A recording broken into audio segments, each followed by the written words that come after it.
Sounds like an xylophone out of tune.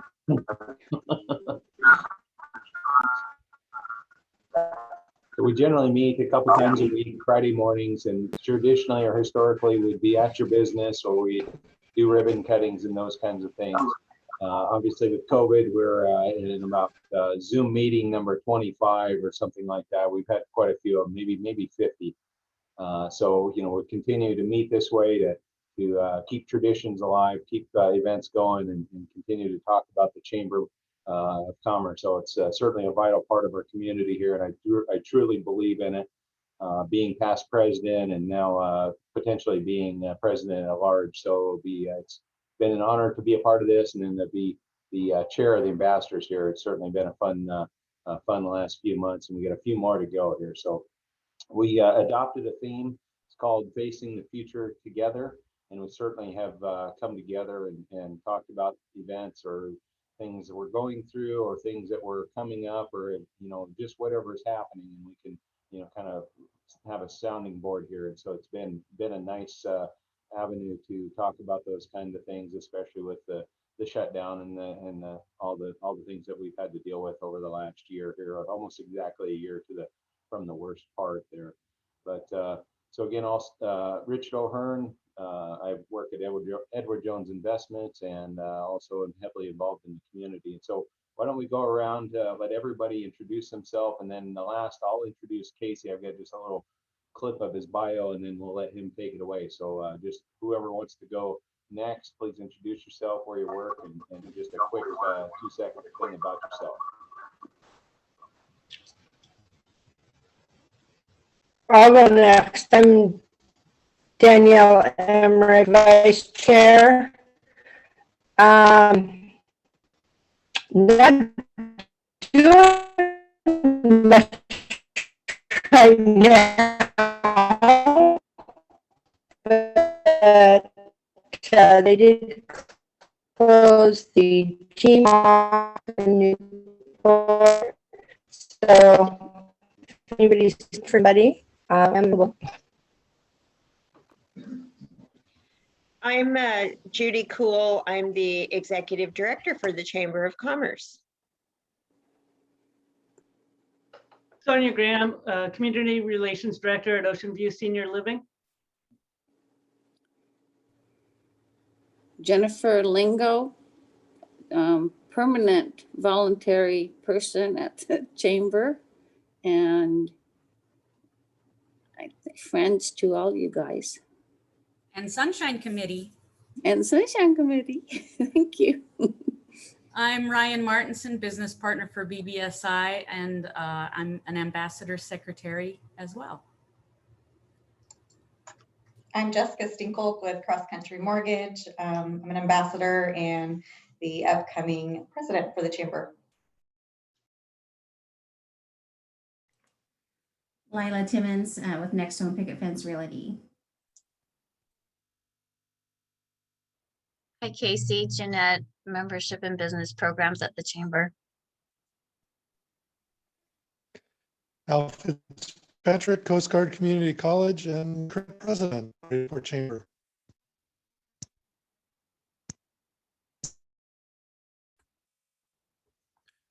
Jed Hansen, treasurer for Porthole Players Theater Company, as well as 3 other nonprofits.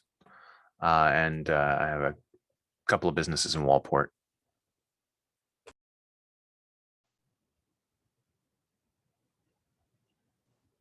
Okay, and then that leaves for our featured showcase this morning, we welcome Casey Hansen. He's the sales director of TurnKey Vacation Rentals.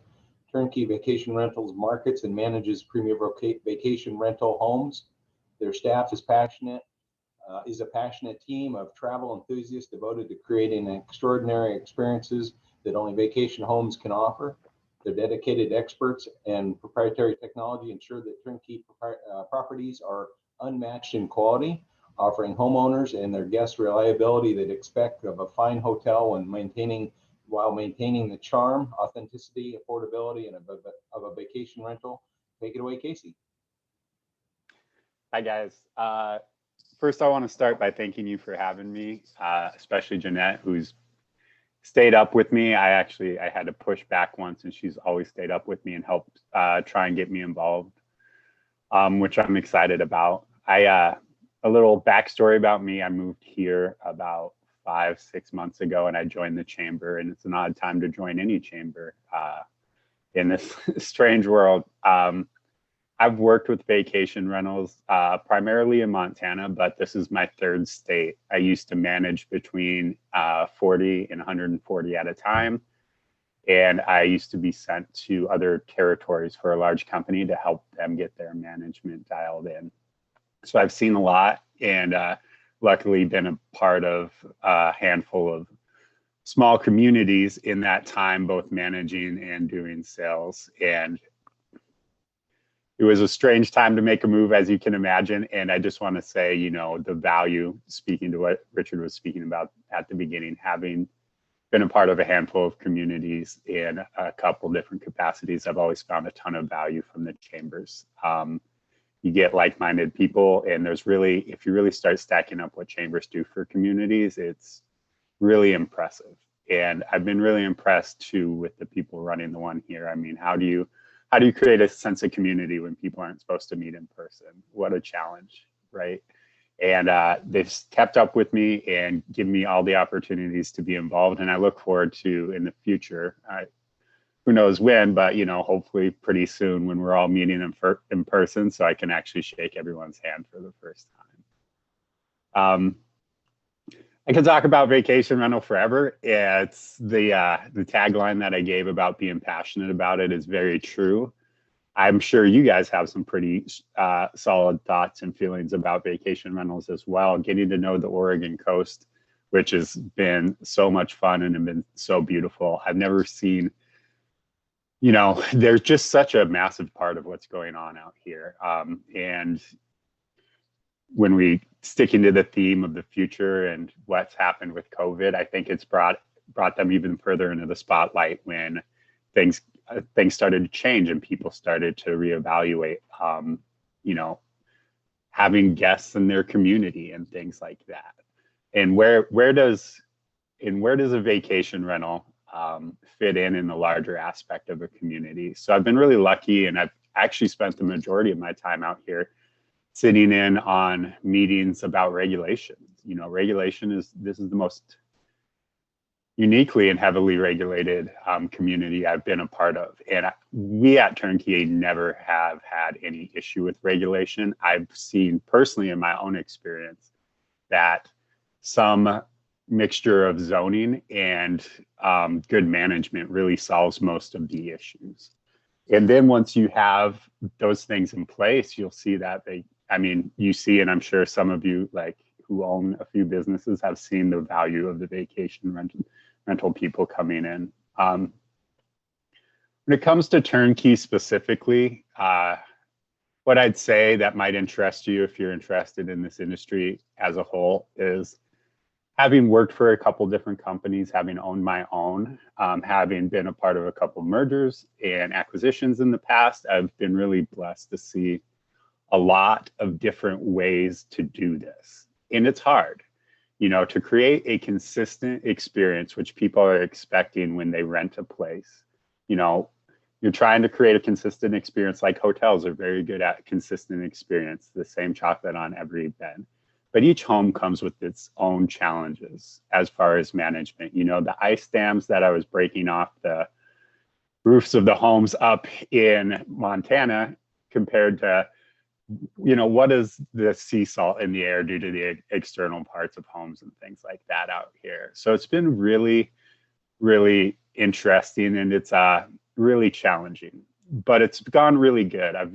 My main point to that is TurnKey's had the most thoughtful approach I've ever seen to doing management well. And not just, so we have three main stakeholders. We have our homeowner, who is of course extremely important, because not only are we going to run a vacation rental, you know, a hospitality business out of their home, but we're also responsible for maintaining the quality of that home. You know, if they come to it as an investor, it's not just it's not just what cash flow can I get it, but you have to protect the quality of the asset. But most of the people we work with, we categorize more as, we call them personal. It's family home, things like that. So there's a very strong emotional attachment. They furnished it with things that mean a lot to them. So it's not just protecting the integrity of the home, but making sure that, the family picture doesn't go missing, things like that. The second, stakeholder for sure is the guest. Vacation rentals are very expensive to stay. When you start looking at cleaning fees and things like that, people are spending thousands of dollars. A lot of time they've been planning this. We book up for the summer in December, and that's a general, that's a industry standard. So how do you, they put a lot into it and they have high expectations. But the third one is the community, and the thoughtful approach. You get you guys representing the community as a stakeholder who I'm talking to today. The thoughtful approach that TurnKey does for you as a community member, if you're thinking about it or if somebody's thinking about working with them. TurnKey has a couple proprietary technology aspects that I think you might find interesting. So they got started by 3 guys in Austin, Texas. 2 of them were lawyers. They had both had vacation rentals. They were getting managed at about 40%. And then another one worked for HomeAway, which was like VRBO or Airbnb, and eventually was bought by VRBO, but it was a listing site. He had some really good ideas as far as technology. The lawyers were flabbergasted at the 40% management fees. So they did some math, figured out that they could manage and make a good living at 18%.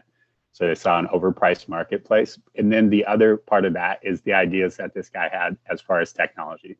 Between those 2 pillars, they said, all right, we've got a business here. So in each home, TurnKey does 2 things technologically. Well, I'll highlight 2 and then I'll mention a third, that it's about being a good neighbor. And that's been a constant thing that comes up in these like regulatory meetings. It's ultimately people who take issue with vacation rentals don't mind that the business aspect of it, but they have issues if, the guests aren't being good neighbors. And how do we step in as managers to make sure that our guests are being good neighbors?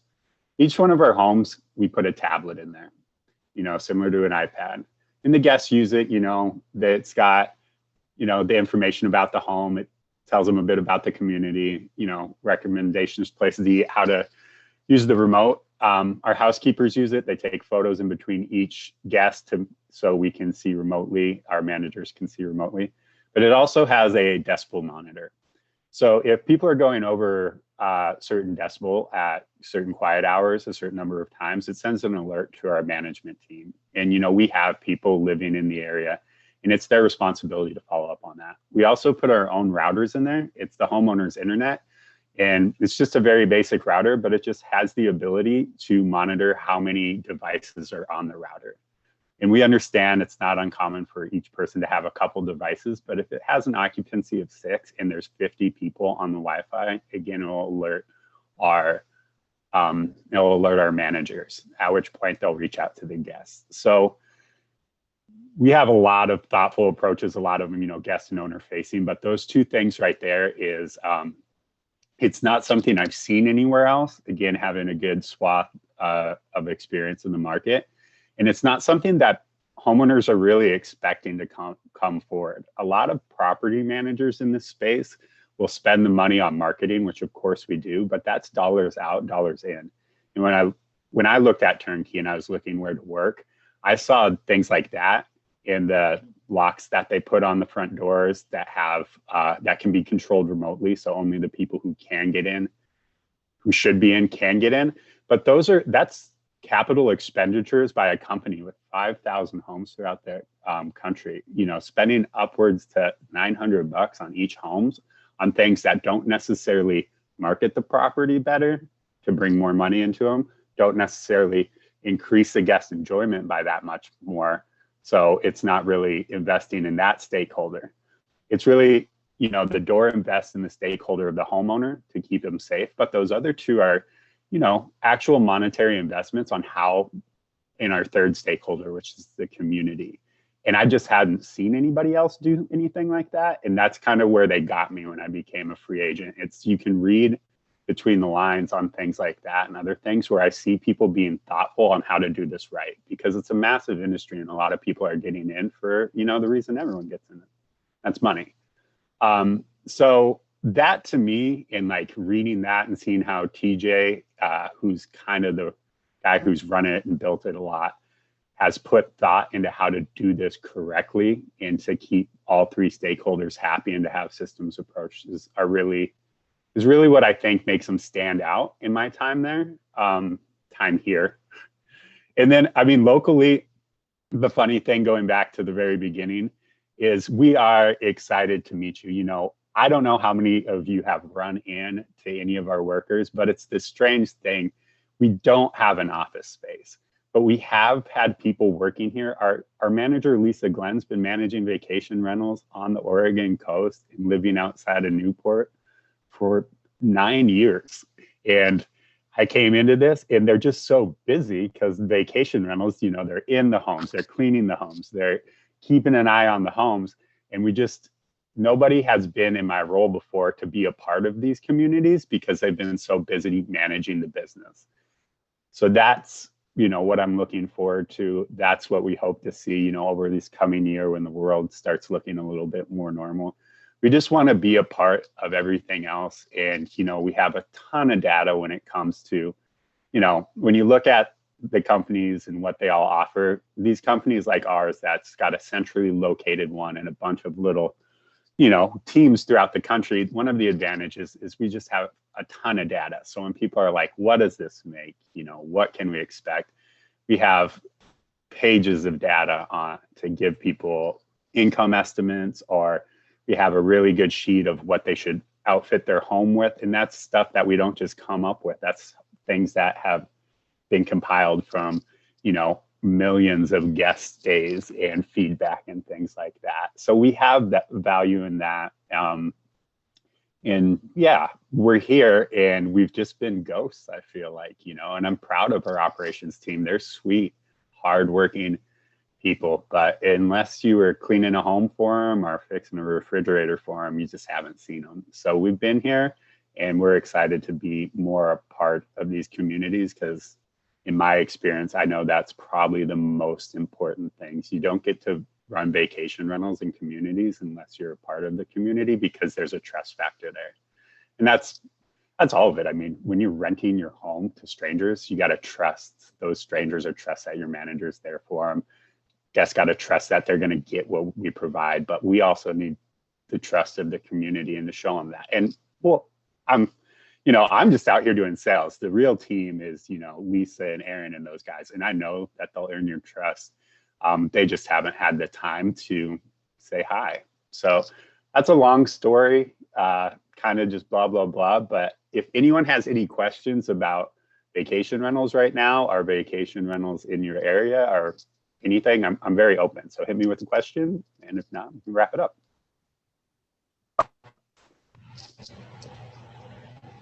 I have a small question. Do you also let the neighbors of the rentals know that it's a rental and give them a phone number that they can call if things are not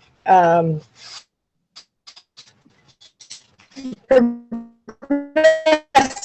the way that they should when you have a guest in there? So I caught the first half of that question, which is whether we let the neighbors know. Could you give me again with this? Was there a second question with that? You broke up for a second. Did you hear that or not? So we take that at the owner's discretion. I'm getting feedback. So when it comes to letting the neighbor know, that's a preference for us. And oftentimes we use signs to let people know. The second part was you give them your, so that if the guests are acting out of line or anything, Danielle, we can't hardly understand you at all. I'm sorry, but we just can't. Can you type your question in the chat like Jessica suggested? So I can answer the third part of that question to start. We do give our phone number to the neighbors. It's a preferred practice for us, but we have to ask the homeowner. You know, we are acting as the homeowner's agent, and ultimately the relationship with their neighbors are Yeah, there. I understand that. Yeah, that's what I was just gonna. Danielle, we can't hear you. It's all like gibber stuff. So if you can type in the question, then we can get it that way. Okay. That's what I'm doing. That's what I was doing. So our territory, we operate from Astoria down to Florence. We have part of that is we kind of create pods. So about every 40 or 50 miles in, you know, definitely around the denser areas, we have like a tiered management structure. Lisa Glenn manages our manager, but about every 40 miles or so, we get a new manager in the area. Another thing that I really like, and if you guys are ever searching for a manager, and a great question to ask is how many homes per manager. TurnKey keeps about 20 to 25 homes per manager. And if you remember at the beginning when I was managing for another company, I was doing between 40 and 140 at the time. So it's a, you know, really important thing as far as being responsive and respectful manager. So whether here or anywhere else, I've always told my friends, if you're shopping for a property manager, that's one of the best questions. And if they're in the 20 to 30 range, I think they're going to be able to keep a really sharp eye. But if they're starting to get to 70, you know, homes per manager, there's just really only so many places they can be. Casey, how many rental homes are there in Lincoln County? I would have to look into county. We're actually really small out here, to tell you the truth. I mean, we're sitting at about 86 now, you know, compared to on the coast? On the entire coast. So when you're looking at each area, you know, where there's so many communities, we're looking at 3 or 5 per community. We're strongest as far as numbers wise in Rockaway. And I think that's kind of just, you know, Rockaway's super regulation friendly. So every home is like a vacation rental. So it's just very big market. But yeah, we have a lot of growth to do. We've held at like 80 that entire time. They've just never really had somebody in a business development role. And I think that's a good thing right now for homeowners who get in now, because they have a team that can hold, you know, manage reasonably double that. So the people that we have are getting a little extra attention. Lincoln County, we have a couple who are waiting, but county hasn't given any new licenses since COVID happened. So a couple people up the river who are waiting to get in and things like that. But, Casey, I have a question if you got a second. I got the wonder about, you know, is there like 2-night minimum, 3-night minimum with turnkey, or, you know, or what maybe would be price ranges that somebody would expect? yeah, complicated answer. So dynamic pricing is a huge thing in the industry, and it's also a big reason why companies like TurnKey and Vacasa have been able to expand. So when it comes to making money in your vacation rental, the more flexibility, the more money you have. It's very much an industry standard to cut it off at about 2 or 3 night minimums, but in some smaller homes, some companies will go as short as 1 night, and that really affects the income. So when it comes to pricing, these dynamic pricing things that take in, you know, they're internet scrapes. They scrape your neighbors, they see what they're priced at, and they see if they're booked. And they always try and be just, you know, a low average of that to drive occupancy. For a homeowner to make money on the coast, they're going to do, you know, most homes are doing 100-ish days. The majority of them coming through summer, which is about 100 days. But then once you are working with professional management, you're expecting more like 150 and things like that. And because of that big leap, professional managers with dynamic pricing that make sure that they're just always $20 cheaper than their neighbor and things like that can offer massive returns over what a self-manager who does like seasonal pricing, which is like high season pricing, high season weekend, off season pricing.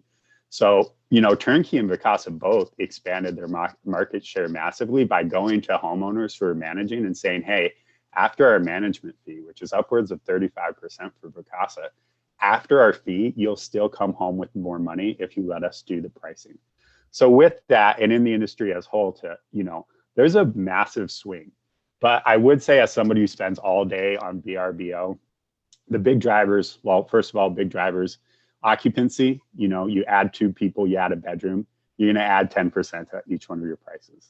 Hot tub, that's a big driver, but you get more money through the occupancy, like off-season occupancy, because when the demand dries up in winter a little bit, hot tubs win every time. So you get more days with the hot tub, but it doesn't always mean more money per night, especially in summer where people are kind of take them and leave them. Or dogs. Allowing pets is really massive in most markets, but this is also the most pet-friendly market I've ever seen. So I feel like the values dropped a little bit. In Montana, it was less than 7% of the entire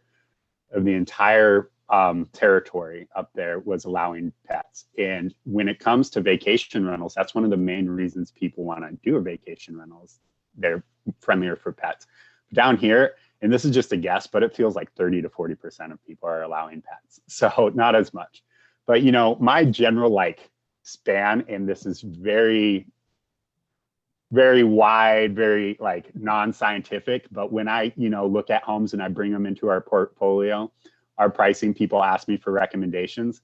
If you're, you know, if you're a 2 to 4 people, you know, I would expect to do 100 base, and then upwards to 350 at peak.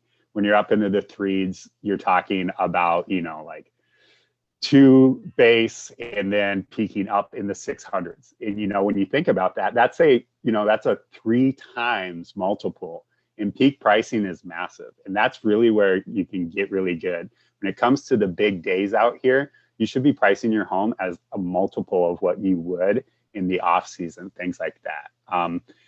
Yeah, I would say too, once you get to those on the beach, you know, 4 or 5 bedroom plus, that becomes a completely different type of guest. When you're doing 1 or 2 bedrooms, you get what I call business traffic, and you got to, you know, do those 2-night minimums because people are coming in through for the weekend.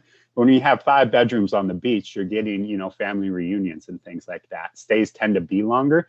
You also get premium pricing. So those guys, you know, they're hanging out when they're being aggressive at the 4s, but they're getting up to, you know, $1,200, $1,300 a night in the peak of the summer. So when you look at it and step back, people are making, you know, on 1-bedroom condos, 15, 17 a year. And then on the other end of the spectrum, you have those, you know, 4+ on the beach, and they're making upwards to $150,000 a year. So there's just like a massive swing, and, you know, obviously a ton of money in this industry. And another thing too, when we talk about moving in the future, with respect to COVID and the damage that it's caused in the world, it's been massive for the vacation rental industry. People have been extremely flexible with kids not being in school and going to remote work themselves. And they've also been cooped up at home. We've all, the industry-wide, just had its biggest winter ever, especially in areas like ours, which were considered a drive time market. If people had to fly to the markets, like, you know, those ski mountains in Montana where there wasn't a town nearby where I worked, they had a rough year. But people are driving, most of our guests are coming from Portland, Eugene, Corvallis, Medford, and just driving to the coast and wanting to spend some time. So we had the most lucrative. It all, in occupancy over the winter. The other thing it did, as you go up in, you know, age demographics, you had less people using vacation rentals, more used to doing hotels. It's been something that they've done most of their life.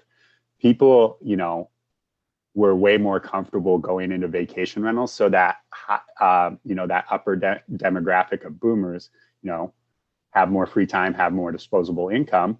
We've done all right with them, but we just, you know, our penetration into that demographic just exploded. It probably fast forwarded us years into that demographic because they weren't comfortable in hotels, and then they just started using them a lot more. So the future for vacation rental homeowners is looking as bright as it's ever looked, to tell you the truth. Do we allow wedding parties? So that we have to, in everything we do, and that's a good point to bring up with COVID, you know, we have to start with the regulations and the homeowners first. So in some situations, if the homeowner is allowed and, you know, you might need to be licensed or zoned or permitted, we can, but there's a difference between allowing a party and then, like, you know, facilitating a party. We're not hiring caterers or anything like that. But if a homeowner wants to allow that, that comes with a lot for them. We have increased liability, you know, their insurance needs to be a bit more. And there's also, for us, when you say as a manager, homeowners are so important to us, but no one homeowner is more important than all the rest of the homeowners. So even if they're licensed and zoned and whatever, but they're going to have a wedding party and they have this massive, beautiful backyard with no sound barrier and 7 neighbors. That's just a good way for TurnKey to get itself uninvited in the community. So case by case, wedding parties do, you know, great income. You can charge great prices for people staying there, but it's got to be the right situation. And I think that's another good example of how unique every circumstance can be. We love as managers for everything to be pretty cookie cutter and every situation to look the same. But, you know, once you start looking at this industry and home to home, they're just not. But we do have a couple, you know, they tend to be more out into the country, and something that the homeowners typically ran as a wedding venue, and it has a couple cabins, and the homeowner's just ready to step back. At that point, we just make it aware that it's available for that, and then they just book all the homes and we step back and they do everything from there as far as executing a wedding.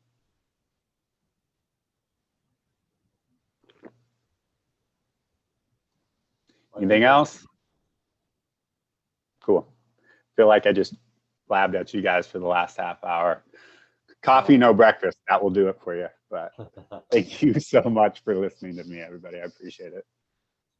Yeah, I think that's great information, and we're glad to hear that you believe in our chamber and, you know, what you've seen the value in before, because I strongly believe that, and I, you know, encourage folks to consider chamber membership or just to maintain chamber membership. That's a big part, and I'm glad to hear TurnKey is so responsive or so you know, in tune with what neighbors may be thinking, because our community is kind of like that. Is that you said regulation, or you said maybe a little bit of more difficult to penetrate the market, and, you know, I think that's probably pretty unique to our area, but for right reasons. You know, we live here, and, you know, we want to have our backyards and do what we want to do too. So it's all good. But yeah, absolutely. Any other comments or questions for Casey? Thank you, Danielle. That's really nice. Oh, I was just going to say that I echo what Casey has to say about vacation rentals having the best occupancy during the COVID time. I read an article on US Travel the other day, and they strongly talked about vacation rentals and how they had higher occupancy percentages and that kind of thing. And also, I do love the way that you're monitoring your vacation rentals, because I've sat in on some conversation at City Hall of angry neighbors about how vacation rentals are handled.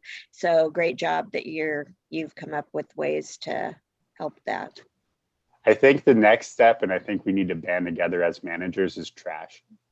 I think, you know, sitting in on all of these, a consistent concern is trash. And I think as managers, we just need to step up and put something in place, because having managed homes in remote areas, I spend a lot of my time pulling trash, because you come in, you go to Costco, get ready for the week, and then you unplug it all. So they would fill a trash can day one.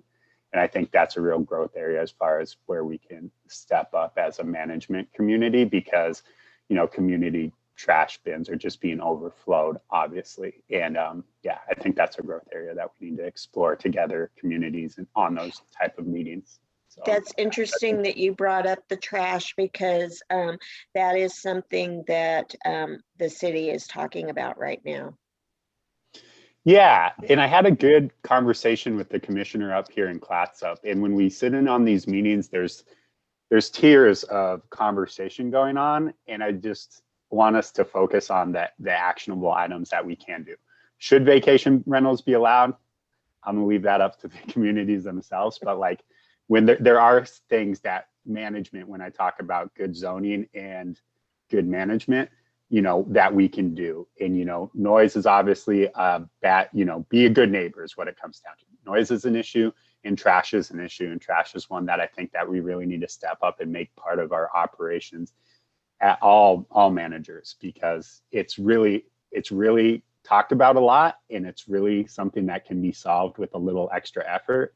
And that's where, you know, beyond the taxes that everyone's paying for their vacation rental, that's really where we can use the money in this industry to be like, all right, guys, you know, trash free. We're sending somebody out on their own, you know, to go get the trash. But like, yeah, there's just, you know, in these conversations in City Hall, look for actionable items. I like to look for actionable items like that where we can make things better.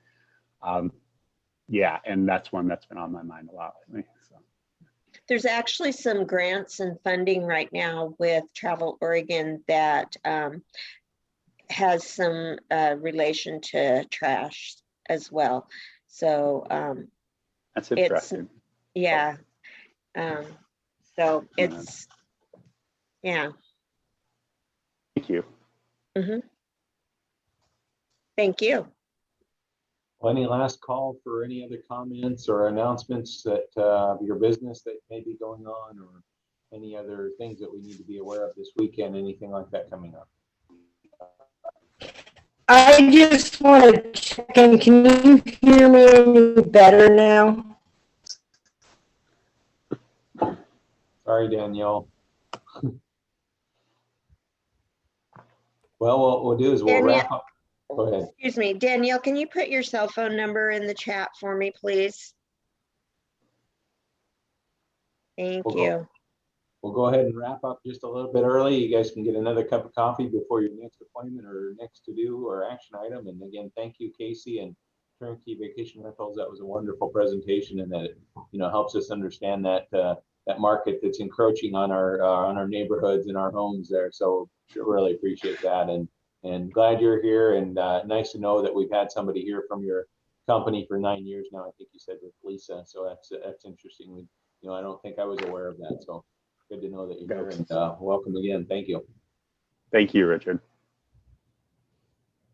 All right, bye, everybody. Bye, Casey. I know.